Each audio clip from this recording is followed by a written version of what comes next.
জল দিয়ে কোন রকমের মাখিয়ে রুটি তৈরি করেছে। রুটি যে ছেঁকবে সেই পাত্রটা তার ছিল। আগুন জ্বালিয়ে রুটির পাশ দেয় তো পুড়ে কালো হয়ে যায়, ও পাশ দেয় পুড়ে কালো হয়ে যায়। বাগান থেকে লতা পাতা তুলে শাক তৈরি করেছে। শাকে যে লবণ দেবে সেই অর্থ ছিল না। প্রত্যেকদিন পোড়া রুটি আর লবণবিহীন শাক আমার ভগবান মদন গোপালকে সেবা দেয়। একদিন যায়, দুদিন যায়, 1 মাস, 6 মাস। আজকে মদন গোপালকে সেবা দিন সারাতন ঘুমিয়ে আছে। মধ্যরাত্রে মদন গোপাল এসে সনাতনের মাথায় হাত বুলিয়ে দিয়ে যাচ্ছে।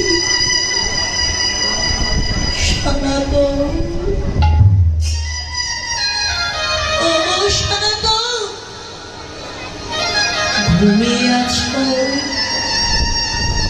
একবার দেখো আমি এসেছি। সনাতন, কে কে তুমি? আমার চিনতে পারছো না? আমি যে তোমার মদন গোপাল। মদন গোপাল, তুমি এসেছো? এসেছো প্রভু, কি সৌভাগ্য আমার। সনাতন, আমি তো একটি কথা বলতে এসেছি। বলো, কি বলবে প্রভু? তুমি আমায় প্রত্যেক দিন পোড়া রুটি আর লবণবিহীন শাক সেবা দাও। পোড়া রুটি দিচ্ছ, নাও, দুঃখ নাই,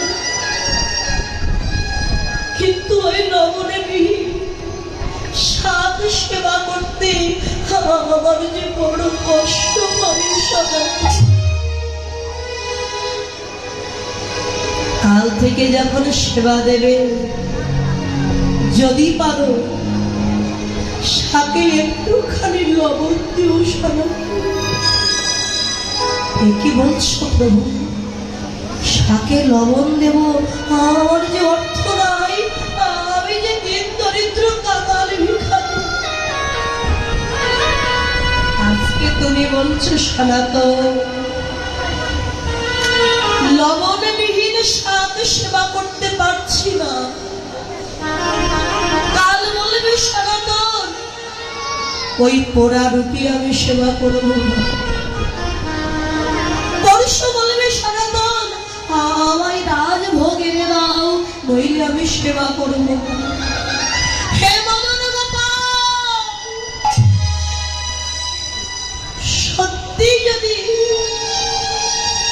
তোমার এতই ভালো ভালো সেবা করবার ইচ্ছে ছিল মনে, যখন আমি মন্ত্রের চাকরি করতাম, ধন সম্পত্তি সব ছিল, তখন কেন তুমি আমার কাছে এলে না?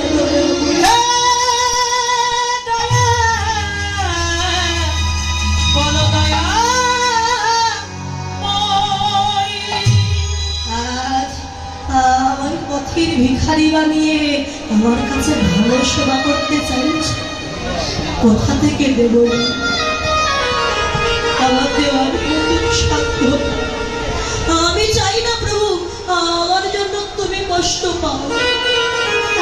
আমি তো বলেছি যত দুঃখ কষ্ট দেবে তুমি আমায় দাও, আমার জন্য তুমি যেন কোনো কষ্ট পেও না।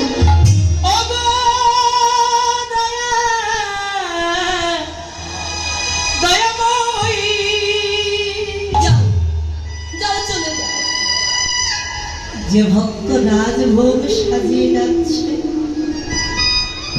চলে যাও তার কাছে, থাকতে হবে না ওর কাছে।